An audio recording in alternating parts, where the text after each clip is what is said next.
Welcome to Story Tales. Please like this video and subscribe to Story Tales. I hope you enjoy the story. Let's begin. The coffee had gone cold hours ago.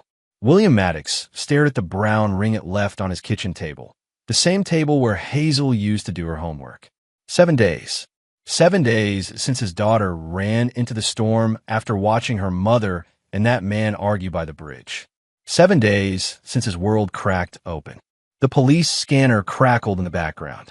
William had bought it the morning after Detective Ortiz told him to let the professionals handle this. The professionals who spent their time drinking coffee in patrol cars while his 10-year-old daughter was somewhere out there, cold and scared. His phone buzzed. Another call from Shirley. He let it ring. William pushed back from the table and grabbed his jacket. The black leather was worn thin at the elbows, but it was warm and it had deep pockets for the flyers he'd printed at the office supply store. 500 copies of Hazel's school photo, the one where she smiled with her front tooth missing. The one taken 3 months before everything went to hell. The truck started on the second try. William pulled out of his driveway and headed toward the industrial side of town, where the railroad tracks cut through empty lots and abandoned buildings. Already searched there twice, but hope made a man do stupid things. The flyers were stacked on his passenger seat, next to a thermos of black coffee and a bag of granola bars. Hazel loved granola bars. She'd stuff them in her backpack for school and forget about them until they crumbled into dust. William found himself checking expiration dates now, as if she might walk through the door any minute asking for a snack. He parked near the old textile factory and walked the perimeter. Broken windows stared back at him like dead eyes. Weeds pushed through cracks in the concrete. This wasn't a place for children. But then again, neither was the bridge where Shirley had taken their daughter to confront her lover about leaving his wife. William's phone rang again. This time, it was Detective Ortiz. "Maddox, Mr. Maddox, I need you to come down to the station. Did you find her? We need to talk. Can you be here in 20 minutes? The line went dead. William crushed a flyer in his fist. Hazel's face crumpled between his fingers. 20 minutes later, William sat across from Detective Ortiz in a room that smelled like burnt coffee and broken promises. Ortiz was younger than William had expected when they first met, maybe 35, with tired eyes and a wedding ring he twisted when he was nervous. "We've expanded the search radius," Ortiz said. "State police are involved now. We've got alerts out to neighboring counties. That's not why you call me here." Ortiz leaned back in his chair. "Mr. Maddox, I'm going to be straight with you. Your ex-wife's lawyer called. Warren Flint. He's concerned about your involvement in the search." "My involvement? You've been posting flyers without department approval, following up on tips that aren't yours to follow. Yesterday, you were seen talking to homeless individuals near the river. Mr. Flint thinks you might be interfering with our investigation." William felt heat rise in his chest. "Interfering? My daughter is missing, and we're doing everything we can to find her. But I need you to step back. Let's do our job." "Your job?" William stood up. The chair scraped against linoleum. "You've been looking for a week and found nothing. I've covered more ground in the last 3 days than your entire department. Mr. Maddox, sit down. Don't tell me to sit down. Don't tell me to step back. That's my little girl out there." Ortiz's voice hardened. "And if you keep interfering, you might make it harder for us to bring her home safely." William stared at the detective for a long moment. "Are we done here?" "We're done. But Mr. Maddox? Stay away from the search areas." "I won't ask again." William walked out without another word. That evening, he drove the back roads outside town. The old county line stretched for miles through farmland and forest. Most of the properties out here were abandoned, left behind when the economy collapsed and people moved to bigger cities for work. The sun was setting when he spotted the cabin. It sat maybe 50 yards off the main road, hidden behind a grove of pine trees. The roof was partially caved in, and one wall had a hole where siding had rotted away. William parked his truck behind the trees and approached on foot. His boots crunched on dead leaves. A rusty mailbox leaned at an angle near what used to be a driveway. The number had faded, but William could make out the faint outline, 1247. He pulled out his phone and turned on the flashlight. The front door hung open, one hinge broken. William stepped inside. The smell hit him first. Damp wood and something else. something that reminded him of the animal shelter where he'd volunteered as a teenager. The smell of creatures that had nowhere else to go. His light swept across the main room. Empty beer cans, fast food wrappers, a sleeping bag in one corner, but it looked like it hadn't been used in months. William moved deeper into the cabin. The second room was smaller. A bedroom, maybe, though the bed was long gone. His light caught something in the corner, and William's heart stopped. A torn blanket, gray and threadbare, bunched up against the wall like someone had tried to make a nest. Hazel! His voice cracked. William stepped closer, and the blanket moved. She was so small, smaller than he remembered, curled up with her knees against her chest. Her clothes were dirty, and her hair was tangled, but she was breathing. She was alive. Hazel! She opened her eyes. They were red and swollen, but they focused on his face in the flashlight beam. "Don't tell Mom," she whispered. William dropped to his knees beside her. "I won't." Scene 2. The decision. The drive to Nora's house took 40 minutes on winding back roads. Hazel sat in the passenger seat, wrapped in William's jacket, her small hands clutching a bottle of water he'd grabbed from the truck's glove compartment. She hadn't said another word since the cabin. Nora lived 15 miles outside town in a house their grandfather had built in the 1940s. It was isolated, surrounded by 20 acres of pine forest, with a gravel driveway that wound through the trees like a question mark. Perfect for what William had in mind. He pulled up to the house and saw Nora watching from the kitchen window. She was 2 years older than William, with their father's stubborn chin and their mother's dark eyes. She'd never married, never had kids, but she'd helped raise William after their parents died in a car accident when he was 16. Nora opened the front door before they reached the porch. "Jesus, William. Is that?" Nora looked at the girl clinging to her brother's side. "Get her inside. Now." The house smelled like with smoke and coffee. Nora led them to the kitchen, where a pot of stew simmered on the stove. She pulled out a chair at the small wooden table. "Honey, are you hungry?" Hazel nodded, but didn't speak. Nora ladled stew into a bowl and set it down with a spoon. "Take your time. There's plenty more." William sat across from his daughter and watched her eat. She held the spoon like it might disappear if she wasn't careful. When was the last time she'd had a hot meal? "Hazel, can you tell me how long you were in that cabin?" She looked up from her bowl. 3 days, maybe. I don't know. It was hard to tell. Where were you before that? Different places. The old gas station. Behind a grocery store. I tried to stay warm. William's chest tightened. While he'd been searching, while the police had been investigating, his daughter had been living like a stray animal. Nora touched his shoulder. "William, can I talk to you for a minute?" They stepped into the living room. Nora kept her voice low, but William could hear the concern. "This isn't legal. She's on every alert list in the state. Her picture is on the news every night. Legal doesn't mean right. I know that. But what's your plan here? You can't just hide her forever." William looked back toward the kitchen, where Hazel was finishing her stew. "I'm not hiding her. I'm protecting her." "From what?" "From Shirley. From that whole mess she created." Nora crossed her arms. "William, I need you to think clearly.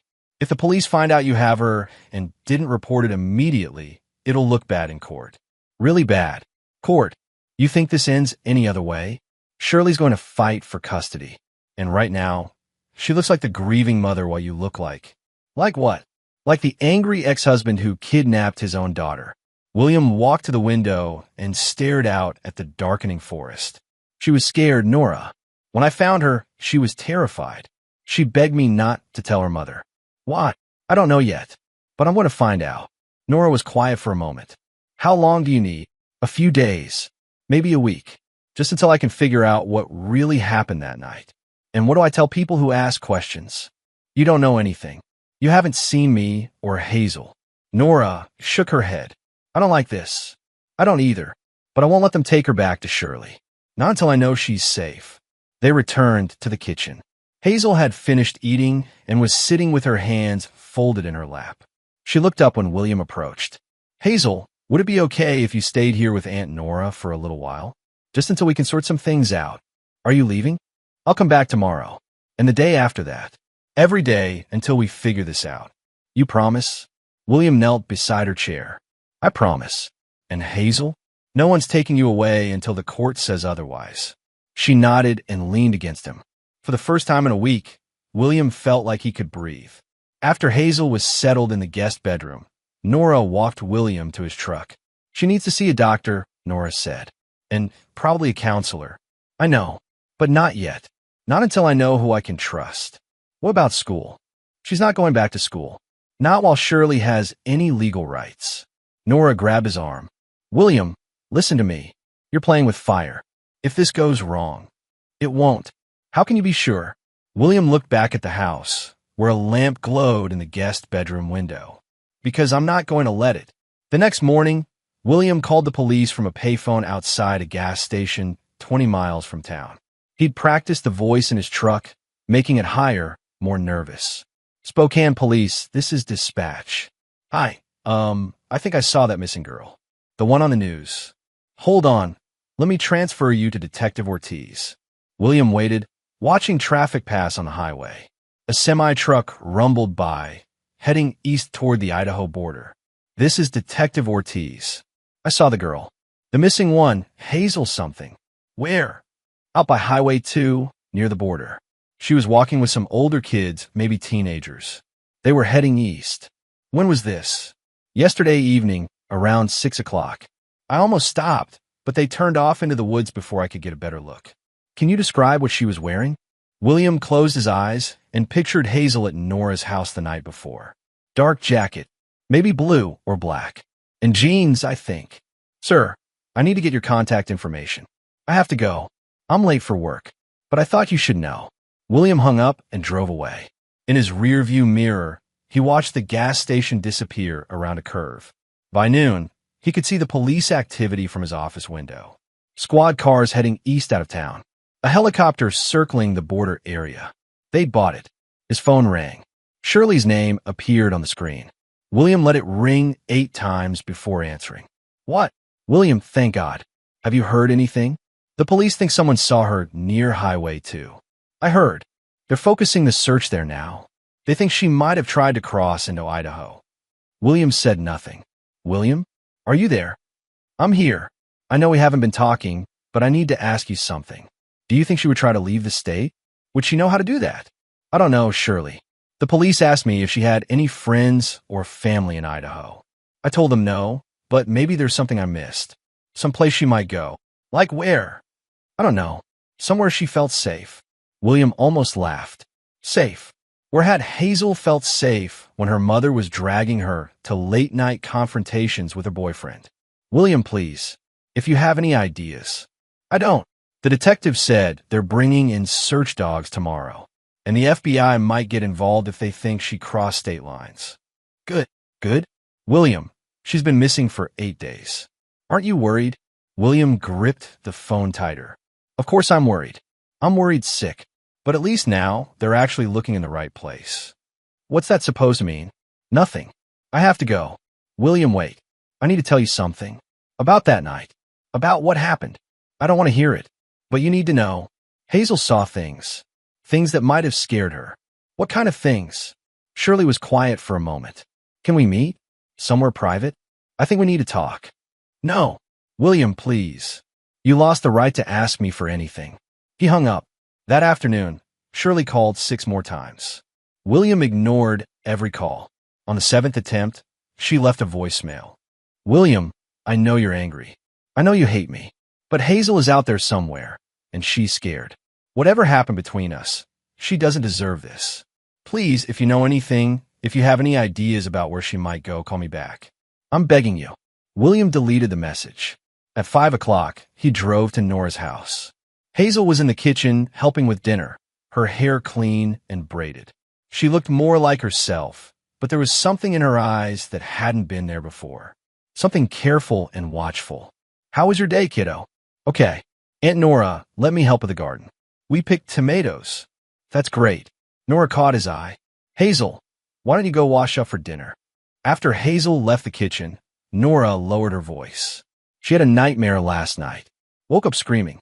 Took me 20 minutes to calm her down. What was she dreaming about? Water. She kept saying something about the water being too cold. William felt a chill. The bridge where Shirley and Evan had argued was over the Spokane River. She asked for her mother? Not once. In fact, she seemed scared that Shirley might find her here. Did she say why? No. But William, something happened that night. Something that traumatized her beyond just seeing her parents fight. William nodded. I know. I just need more time to figure out what. At dinner, Hazel ate quietly while William and Nora talked about safe topics. The weather, Nora's garden, the repairs needed on the house's roof. Normal conversation for a normal family dinner. Except nothing about this was normal. After Hazel went to bed, William sat on Nora's front porch and watched the sunset through the pine trees. His phone buzzed with a text message from Shirley. I know you don't want to talk to me, but I'm scared. The police think she might have been kidnapped. They're asking about enemies, people who might want to hurt us. Is there anyone you can think of? Anyone who might have taken her? William stared at the message for a long time. Then he typed back, when a judge tells me to, I'll let you know. He hit send and turned off his phone. 3 days later, William sat in the small law office of Janine Porter, watching her read through the notes he'd compiled about Shirley's behavior over the past 6 months. Janine was 44, with graying brown hair pulled back in a practical ponytail and reading glasses that she kept pushing up her nose. Her office was cramped and cluttered, law books stacked on every available surface, but her reputation was solid. Mr. Maddox, I have to ask you something, and I need you to be completely honest with me. Okay, do you know where your daughter is? William met her eyes. Why do you ask? Because if you do, and you haven't reported it to the authorities, it could destroy any chance you have of gaining custody. The court won't look kindly on a parent who withholds information about their child's whereabouts. What if I had good reason? Janine leaned back in her chair. There are very few reasons the court would consider good enough.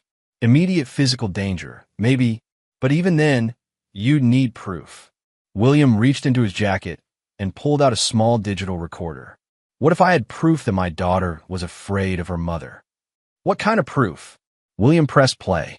Hazel's voice, small and scared, filled the office. Mom said we were going away.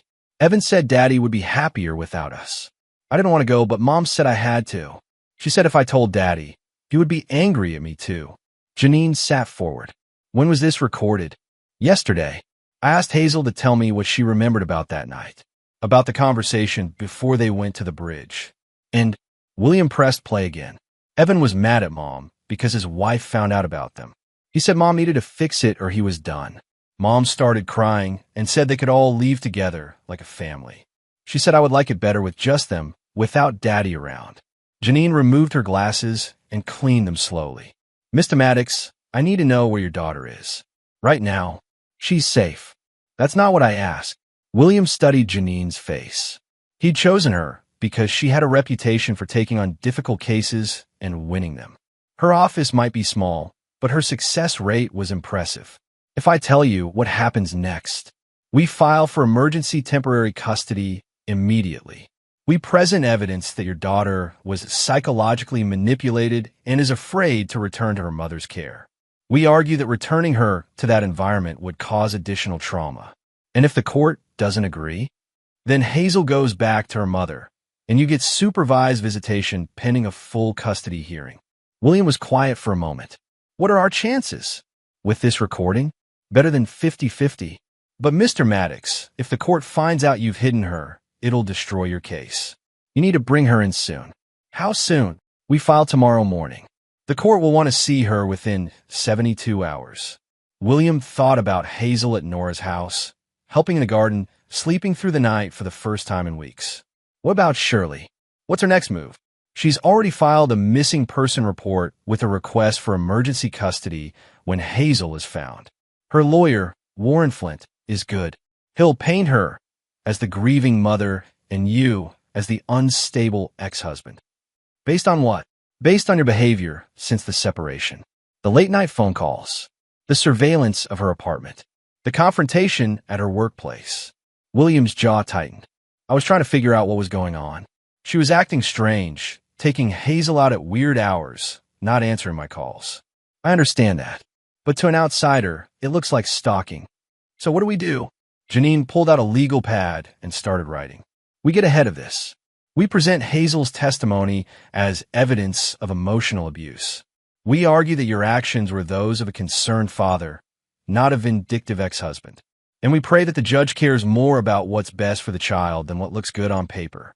That evening, William drove back to Nora's house with a bag of groceries and a knot in his stomach.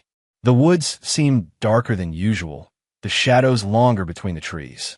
Hazel was sitting at the kitchen table drawing. She looked up when he walked in. "What are you drawing, kiddo?"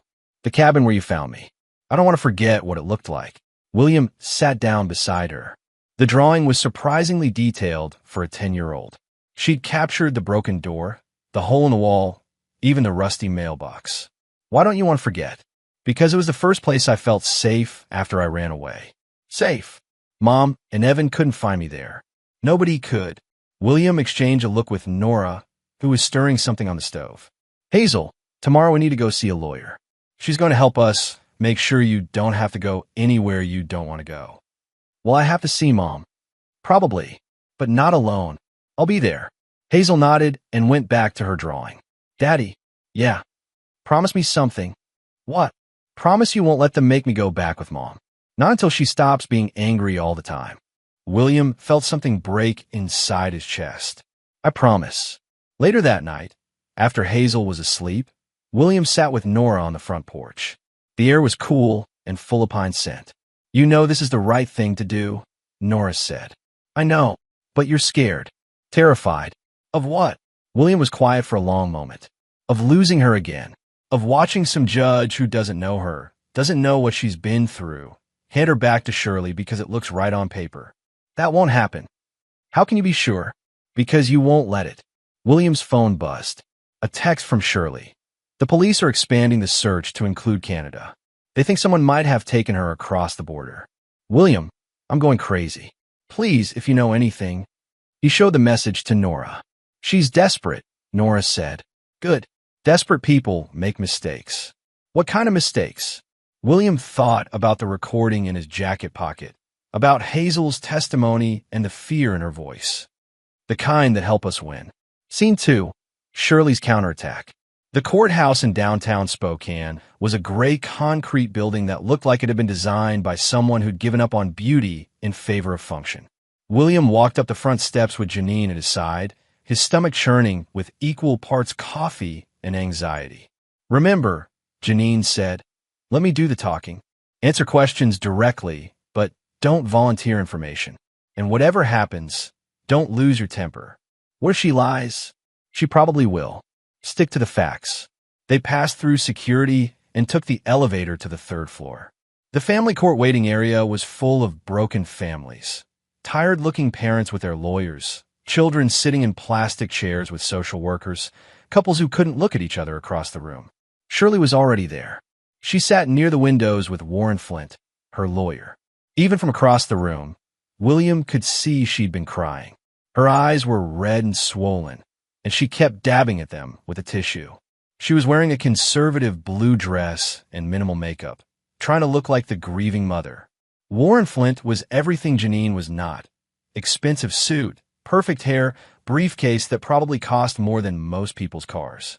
He was 50 years old and looked like he'd never lost a case he cared about winning. "That's them," William said. Janine studied Shirley for a moment. "She looks like hell." "Good." "No, not good. Sympathetic. The judge is going to see a mother who's been through hell looking for her missing daughter." "Well, I look like what?" "Like the angry ex-husband who's been strangely calm during the entire search." William felt his confidence slip. Maybe this was a mistake. It's too late for that now. "We're committed." Porter versus Maddox. A bailiff called. They stood up. Across the room, Shirley looked at William for the first time. Her face went through a series of emotions: surprise, hope, anger, and finally something that looked like fear. The courtroom was smaller than William had expected. Judge Patricia Hernandez sat behind the bench, a woman in her 50s with silver hair and serious eyes. She'd been on the family court for 12 years, according to Janine's research, and had a reputation for putting children's interests first. "This is an emergency hearing for temporary custody," Judge Hernandez said. "Mr. Flint, you filed first. Please proceed." Warren Flint stood up. He was tall, and moved with the confidence of someone who'd done this thousands of times. Your Honor, my client Shirley Maddox has been living in hell for the past 10 days. Her 10-year-old daughter, Hazel, disappeared after witnessing a traumatic incident, and despite extensive searches by local and state police, the child remains missing. Flint paused and gestured toward Shirley. Ms. Maddox is beside herself with worry. She's cooperated fully with law enforcement, provided them with any information that might help locate her daughter, and has been an active participant in the search efforts. What is the nature of this emergency request? Judge Hernandez asked. We're asking for emergency custody when the child is located, Your Honor. We're concerned that Mr. Maddox's behavior since the separation has been erratic and potentially dangerous. He's made threatening phone calls, engaged in surveillance of my client, and confronted her at her place of employment. Judge Hernandez looked at William. Is this true, Mr. Maddox? Janine stood up. Your Honor, my client was concerned about his daughter's welfare.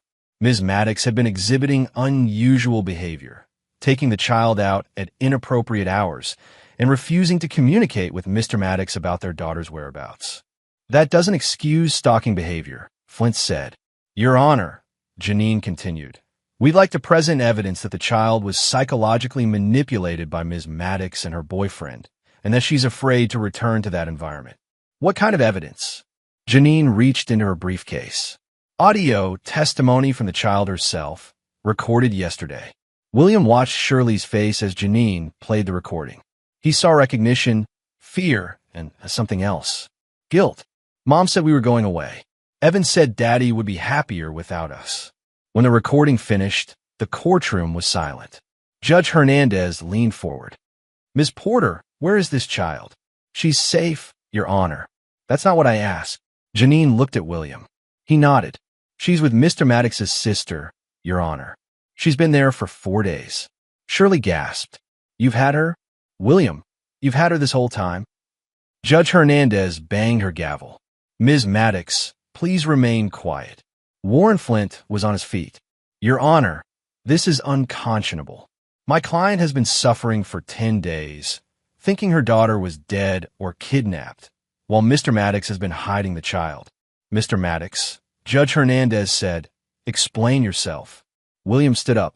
Your Honor, when I found my daughter, she was terrified. She begged me not to tell her mother where she was. I couldn't turn her over to someone she was afraid of. You could have contacted Child Services. With respect, Your Honor, I don't trust the system to protect her. Not when her mother has a lawyer like Mr. Flint. Mr. Maddox, that's enough, Judge Hernandez said. Mr. Flint, continue your argument. Thank you, Your Honor. This recording, even if authentic, doesn't justify kidnapping. Mr. Maddox has violated numerous laws and traumatized my client in the process. We ask that the child be returned to her mother immediately. Janine stood up again. Your Honor, we ask that you listen to the child's wishes. She's 10 years old enough to express a preference about her living situation. We're not asking for permanent custody, just temporary placement until a full hearing can be scheduled. Judge Hernandez was quiet for a long moment. I want to see this child. Both parties will present the child to this court within 72 hours. Until then, she will remain in Mr. Maddox's custody, but under court supervision. Ms. Porter, arrange for a social worker to visit the child daily. Thank you, Your Honor. Don't thank me yet. Mr. Maddox, if you withhold this child again, you'll be held in contempt. Do you understand? Yes, Your Honor. We're adjourned. I'll see everyone back here Thursday morning at 9 o'clock. As the courtroom emptied, Shirley approached William in the hallway. Warren Flint tried to stop her, but she pulled away from him. You think you can make me the villain? Her voice was low and venomous. You're the one hiding our daughter. I'm not hiding her, William said. I'm protecting her. From what? From love. From you. Shirley's hand moved fast. The slap echoed off the marble walls of the courthouse hallway. William's cheek burned, but he didn't flinch. Feel better? He asked. Tears ran down Shirley's face. You turned her against me. My own daughter is afraid of me because of the lies you've told her. I didn't tell her anything. I didn't have to. What's that supposed to mean? William looked at Warren Flint, who was watching the conversation with obvious concern. Ask your lawyer. I'm sure he'll explain how to spin it. William walked away without looking back. In the parking lot, Janine grabbed his arm. That went better than I expected. Better? She slapped me in front of half the courthouse. Exactly. The bailiff saw it. The court reporter saw it. Warren Flint saw it. Which one of you looked unstable in there? William touched his cheek. She's going to fight this with everything she's got. Let her. We've got the high ground now. For how long? Until Thursday. Then we find out if the judge believes in justice or just procedure. That evening, William sat on Nora's couch with Hazel curled up beside him. They were watching an old Disney movie, something safe and familiar. But William couldn't concentrate on the cartoon characters. All he could think about was Shirley's face in the courtroom, the rage and desperation in her eyes. Daddy. Yeah, kiddo. Are you scared? William looked down at his daughter. A little bit. Are you? Yeah. But less when you're here. I'm not going anywhere. Promise? I promise. But even as he said it, William wondered if it was a promise he could keep. That night, Hazel woke up screaming. William was sleeping on Nora's couch when the sound cut through the darkness like a knife. He was on his feet and running toward the guest bedroom before he was fully awake.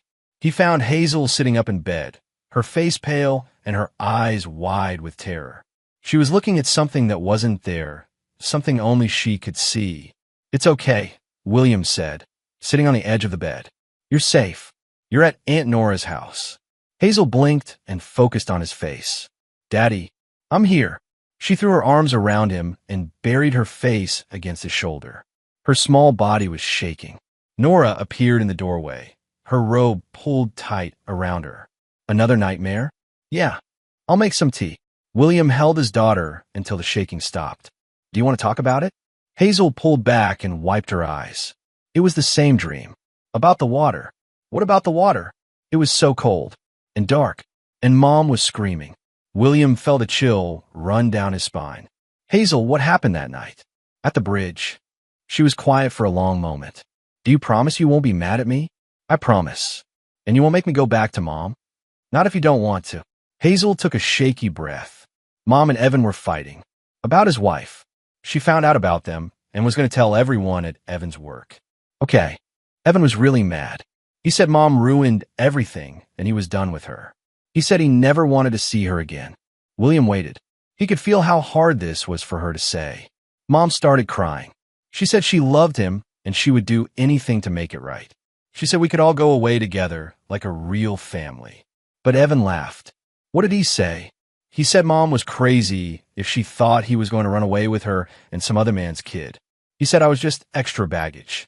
William's hands clenched into fists. Go on. Mom got really angry then. She started yelling at him, calling him names. She said he promised he would leave his wife for her. She said he couldn't just change his mind. And then, Hazel's voice dropped to a whisper. Evan pushed her. Not hard, but she stumbled backward. She was really close to the edge of the bridge. I thought she was going to fall in the water. But she didn't. No. She caught herself. But she was really mad. She said he couldn't treat her like that. She said she would tell his wife everything if he didn't stop being mean. William waited.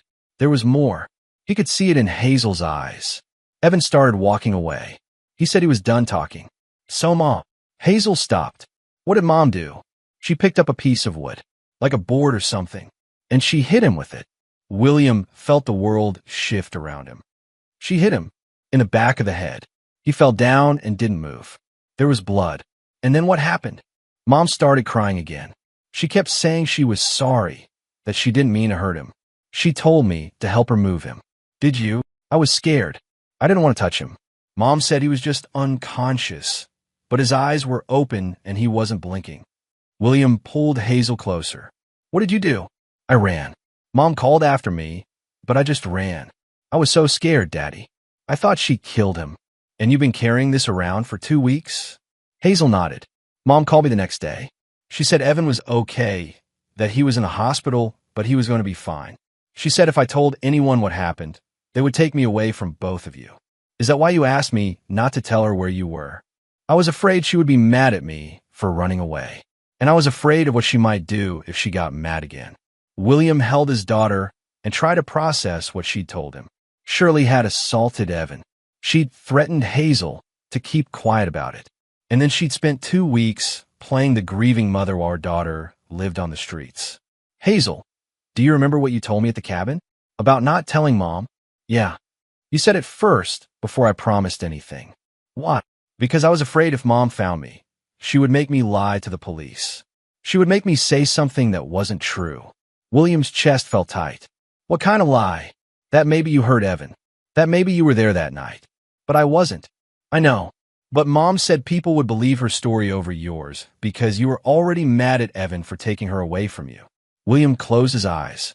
Shirley hadn't just been protecting herself. She'd been setting him up. Daddy, are you mad at me for not telling you sooner? No, sweetheart. You did nothing wrong. Nothing at all. Nora appeared with 3 cups of tea. She set them on the nightstand and sat in the chair by the window. Feel better? She asked Hazel. A little bit. Good dreams from now on, okay? Hazel nodded and took a sip of tea. Aunt Nora, can I ask you something? Of course. Do you think Mom will go to jail? Nora looked at William. I don't know, honey. That's for other people to decide. I don't want her to go to jail. I just want her to stop being angry all the time. William smoothed Hazel's hair. You don't have to worry about any of that. Your job is just to be a kid. After Hazel fell back asleep, William and Nora sat on the front porch. The night air was cool and full of cricket sounds. You need to call Janine, Nora said. I know. Tonight. It's past midnight. She'll want to know about this. It changes everything. William pulled out his phone and dialed Janine's number. She answered on the 3rd ring. This better be important. Janine, it's William. Hazel just told me what really happened that night. Hold on. William heard rustling sounds, like Janine was getting out of bed. Okay, I'm listening. William repeated Hazel's story, leaving out nothing. When he finished, Janine was quiet for a long moment. Jesus, she said finally. Does this help us? Help us? William, this wins us the case. If Hazel is willing to testify, Shirley will be lucky to get supervised visitation. But what about the criminal charges? If Hazel testifies about the assault, that's not your problem. Your job is to protect your daughter. Let the prosecutors worry about Shirley. But Hazel doesn't want her mother to go to jail. Then maybe Shirley should have thought about that before she hit someone with a board and then threatened a 10-year-old to keep quiet about it. William looked through the window at the guest bedroom, where his daughter was finally sleeping peacefully. Janine, what happens if Shirley finds out that Hazel told us? What do you mean? I mean, what's to stop her from disappearing? Taking off before the hearing. Flight risk. We'll ask the judge to confiscate her passport and require her to check in with a bail bondsman. She's already out on bail for the original incident with Evan. This new information could change that. William felt a cold satisfaction settle in his chest. Good. William, I need you to listen to me carefully. We go public with this tomorrow. I'm calling the prosecutor's office first thing in the morning, and then we're going to request an emergency hearing. This can't wait until Thursday. What do I tell Hazel? Tell her the truth. Tell her she's brave and she did the right thing. And tell her that very soon, she won't have to be scared anymore. After he hung up, William sat alone on the porch and thought about justice. Real justice. Not the kind that looked good on paper, but ignored the truth. For the first time since this nightmare started, he felt like he was winning. Thursday morning arrived with a gray sky and the smell of rain in the air. William drove to the courthouse with Hazel beside him, both of them dressed in their best clothes. Hazel wore a blue dress that Nora had bought for her, and William wore the same black suit he'd worn to his father's funeral. Are you nervous? Hazel asked. A little bit. Yeah, but I know what I have to say. Just tell the truth. That's all anyone can ask. The courthouse parking lot was full. William spotted news vans from 2 local stations. Word had gotten out about the new evidence, and the case was attracting attention. Inside, the hallways buzzed with activity. William saw Detective Ortiz talking to a prosecutor near the elevators. Warren Flint was arguing with someone on his phone, and sitting alone on a bench near the courtroom, Shirley waited. She looked different, smaller somehow, like she'd shrunk inside her clothes. Her hair was pulled back severely, and she wore no makeup. When she saw William and Hazel, her face went through a complex series of emotions: longing, fear, anger, and finally resignation. Mommy, Hazel said quietly. Shirley stood up and took a step toward them, then stopped. Hi, baby. You look You look good. Thank you. Are you okay? Are you eating enough? I've been so worried. Ms. Maddox, Janine appeared beside them. I need to advise you not to speak to my client or her father without your attorney present. Shirley's face hardened. She's my daughter, not according to the court order. Warren Flynn approached quickly. Shirley, don't say anything else. William watched the exchange with grim satisfaction. Shirley looked desperate, off balance. Good. Maddox versus Maddox, the bailiff called. They filed into the courtroom. Judge Hernandez was already at the bench, looking serious.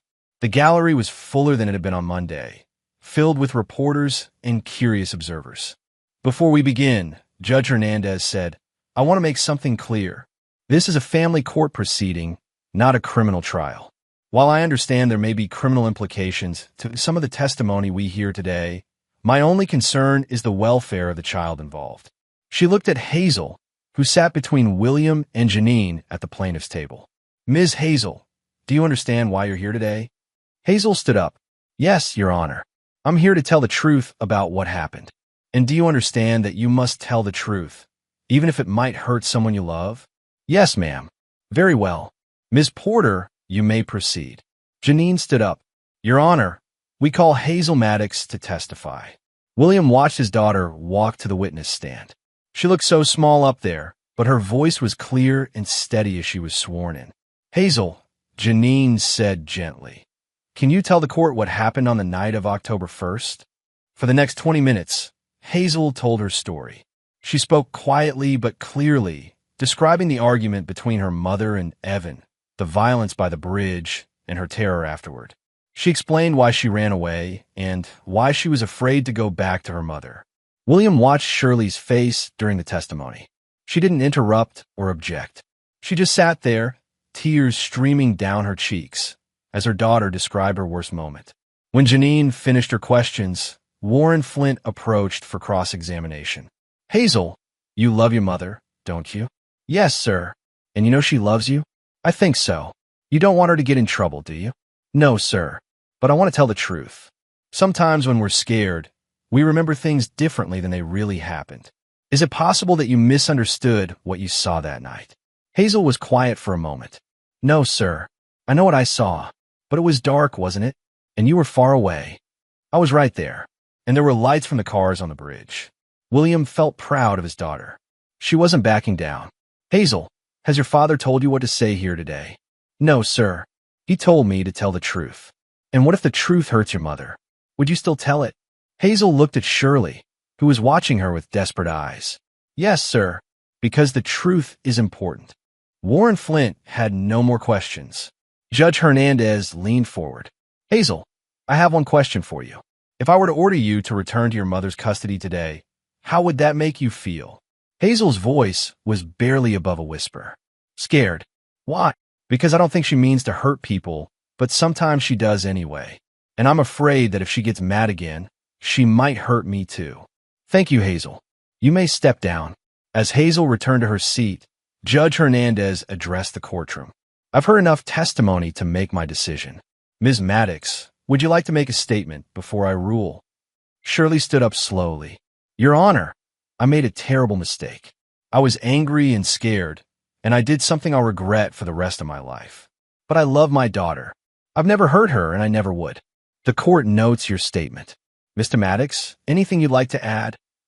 William stood up. Just that my daughter has been through enough. She deserves to feel safe. Judge Hernandez nodded. I'm going to grant sole temporary custody to Mr. Maddox, pending a full investigation of the events described here today. Ms. Maddox, you'll be allowed supervised visitation once a week, pending the outcome of any criminal proceedings. The gavel came down with a sound like a gunshot. Shirley collapsed in her chair, sobbing.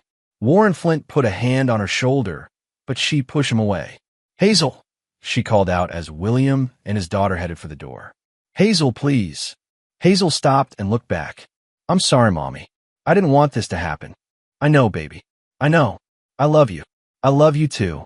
William took Hazel's hand and led her out of the courtroom. In the hallway, reporters called out questions, but William ignored them. He had what he came for. Scene 2, the fallout. 2 weeks later, William stood in the kitchen of his own house, making pancakes for breakfast. Hazel sat at the table working on homework, pencils and erasers scattered around her math book. It was Saturday morning, and the house felt normal for the first time in months. The criminal charges against Shirley had been filed the day after the custody hearing. Assault with a deadly weapon, child endangerment, and obstruction of justice. Her bail had been revoked when prosecutors argued she was a flight risk, and she was currently sitting in county jail awaiting trial. Evan Brooks had taken a plea deal for his role in the incident. Obstruction of justice in exchange for his testimony against Shirley. He'd be doing 6 months in minimum security and 5 years of probation. His wife had filed for divorce the day his plea was announced. "Dad, can you help me with this problem?" Hazel asked. William flipped the pancakes and walked over to look at her math book. "Let's see. If Sarah has 12 apples and gives away 4, how many does she have left? 8, right? So what's the pattern here?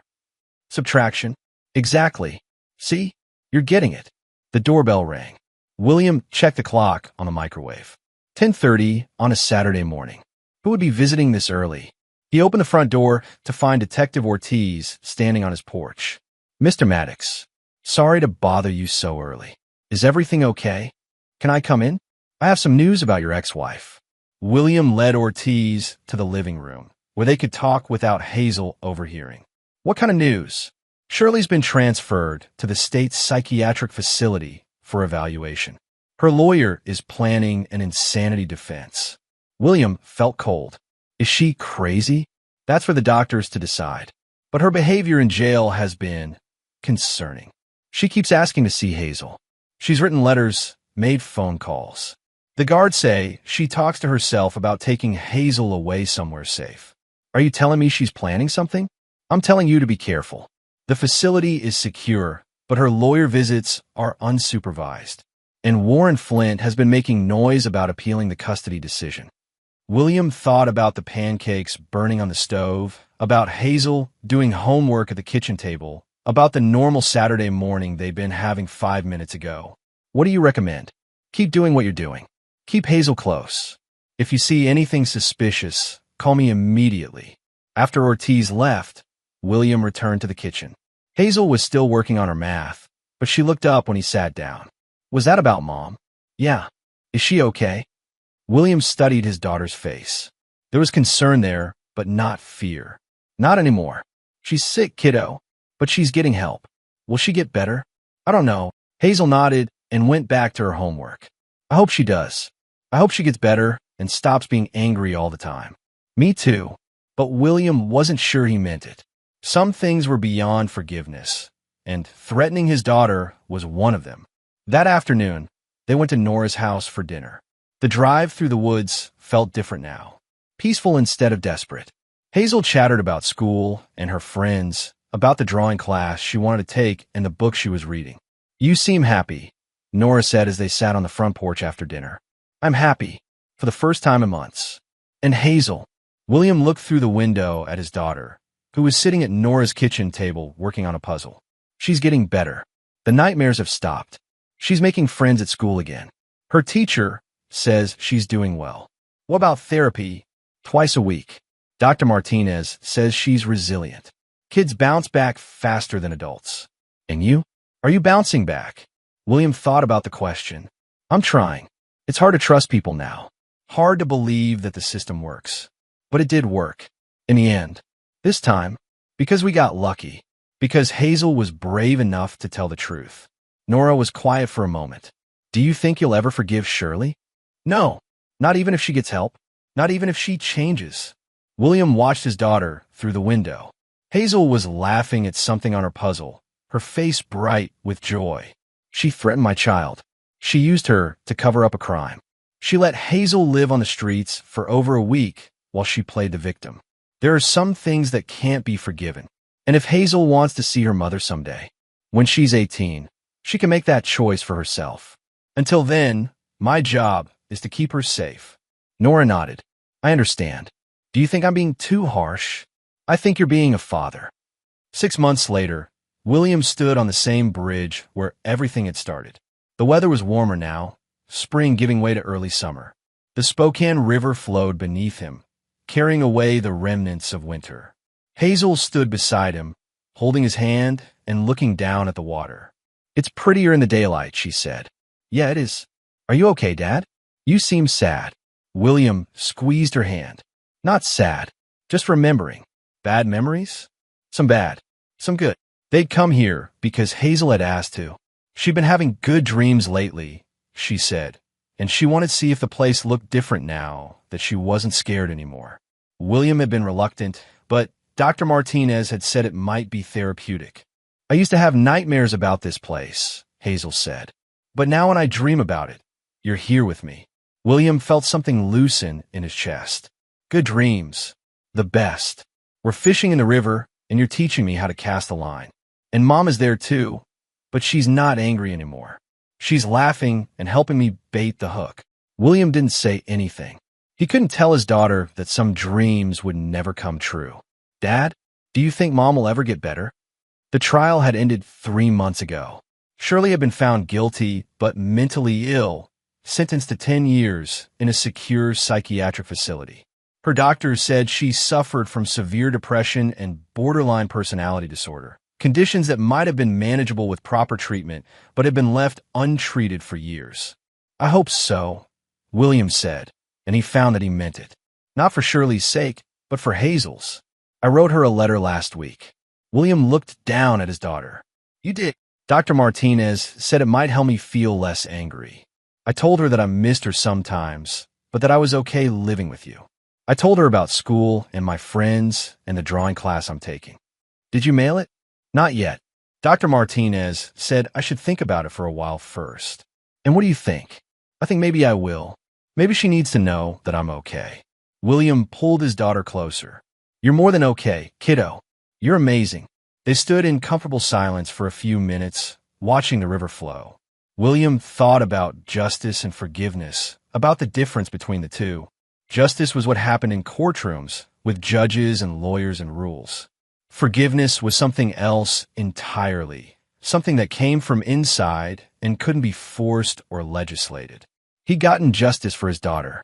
The court had recognized the truth and acted accordingly.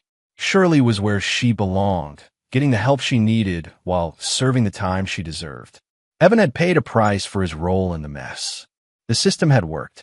But forgiveness? That was still beyond him. Maybe it always would be. "Dad, yeah. I'm ready to go home now." William nodded. As they walked back to the truck, he pulled out his phone and deleted the last voicemail from Warren Flint. The lawyer had been calling for weeks, trying to set up a meeting to discuss visitation rights. William had ignored every call. "Are we okay now?" Hazel asked as they drove away from the bridge. William looked at his daughter in the rearview mirror. She was drawing in a sketchbook, her face peaceful and concentrated. She was safe. She was happy. She was home. "We will be," he said. "The court just made it official." "What does that mean?" "It means no one's taking you away again." Hazel smiled and went back to her drawing. In the mirror, William could see it was a picture of the two of them fishing by the river, just like in her dreams. Some things the river could wash away, William thought as they drove home through the afternoon sunshine. The rest you learn to live with. But some things, the most important things, you fought to keep no matter what the cost. And when you won that fight, when you brought your child home safe and whole, that was worth everything.